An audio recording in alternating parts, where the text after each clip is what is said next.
please take a break from studying? No. Dad, can I please go to the movies No. with my friends?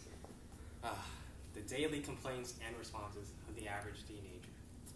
Many of us have all used these complaints against our own parents, at least sometimes in our lives. Or if you haven't, you've at least heard your other friends voice their displeasure towards your parents. What all these things have in common is that being a teenager is not an easy experience. It's that tricky transition from being that once little needy child into a young mature adult.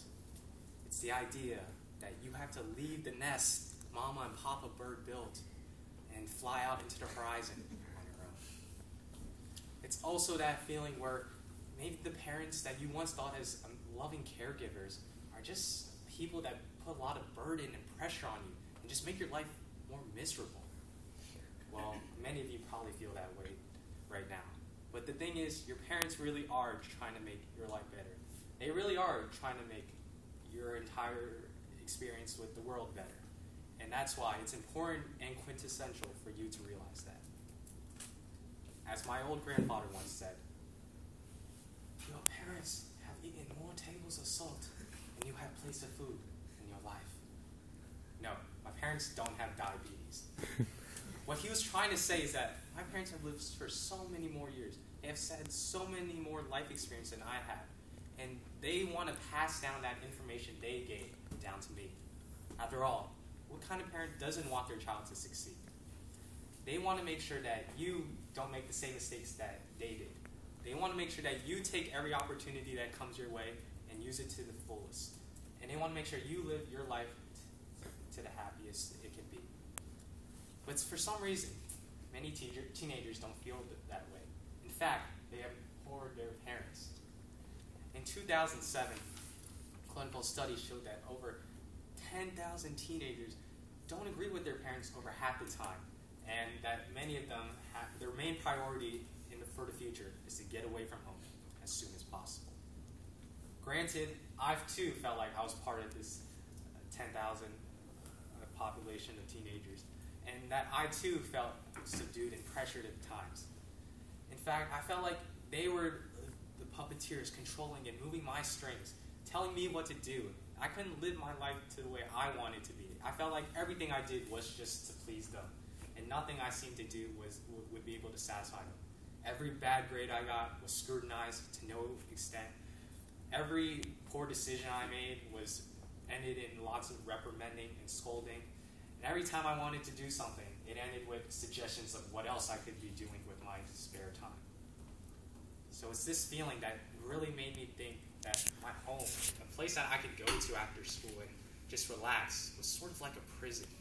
And that I was being held down and chained to this prison. And that there was no way to escape from this endless nightmare. In fact, maybe the only way to escape was to actually run away from home. And so, for a long time, I've had these thoughts in my head. But eventually, there comes a time in one's life where they have to learn to deal with it and make up for it. Because there is a magical key that can release you from the shackles, and there is a way to make everything better. But as the time went along and along, the feelings and the emotions, the frustrations I felt, all boiled together. And eventually, it erupted like a volcano. And so, one day I just lashed out against my parents, telling them I couldn't handle all the stress and burdens and the expectations they expected me to fulfill that I knew I couldn't achieve. Because, we're not all perfect. We all have our flaws.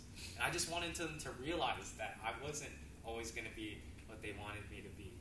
And so, what started off and seemed like an act of defiance and rebellion eventually turned into a harmonious agreement.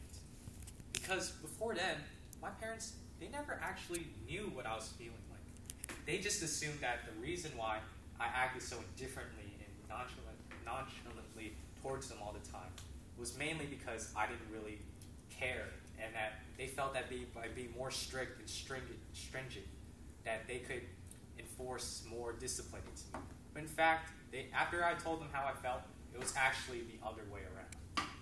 So, in a way, you could say that my words opened their eyes.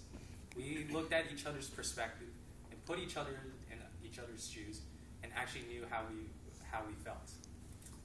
And for once, I felt like I actually knew what they were thinking, and they could understand how I was feeling too. Also, it was almost like working a contract. Like an agent works a contract for their clients, I was working on a contract with my parents. Not a financial one, but a loving and compassionate one. So, as you can see, we're all born with a brain to think of our ideas. But more importantly, we're born with a mouth to express and communicate. And it's a huge shame to let these two things go to waste. As you all know, we're all part of Toastmasters International Gavel. And we all have the power to use persuasion and motivation and inspiration to help communicate and help our ideas get across and to help let our feelings be known. There's no point in being reclusive and isolated and holding everything deep down to yourself.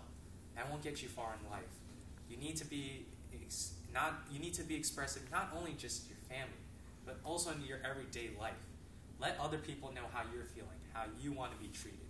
Because it's you who defines your success, you who defines your life, you who defines your happiness. And so there's only one way to do that, and to make sure that everyone else knows that, and that's just to talk with me. Thank you. And I really like the vocal variety when you came up here. Since you were talking about your stress and everything, and your parents, and you were begging, "Mom, can I please?" You really sounded like a child, the personality you were trying to imitate.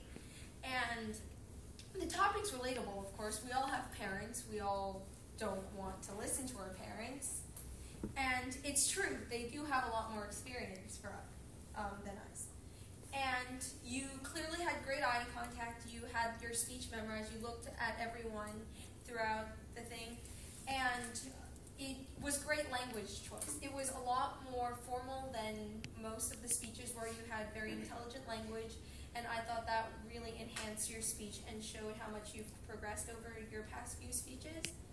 And especially since it's your 10th speech. You're done with the first manual.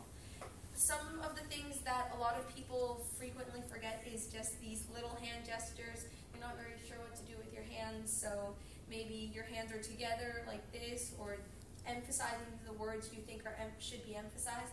But the thing is, your hands don't need to emphasize those words, and it may get distracting.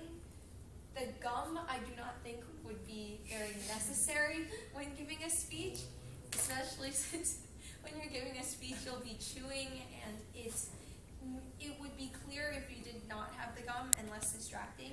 And of course, there's always the rocking back and forth. You may not notice it, but everyone does it. I'm sure I do it too. Like, just back, forth.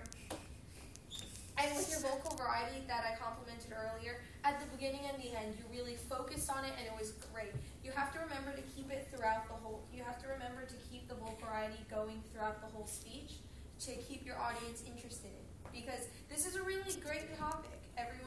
It's once again a relatable topic. So clearly, vocal variety would only enhance it. And that was a great 10th speech. I bet you can't wait to start on your advanced manual. Yeah. Yeah. Thank you.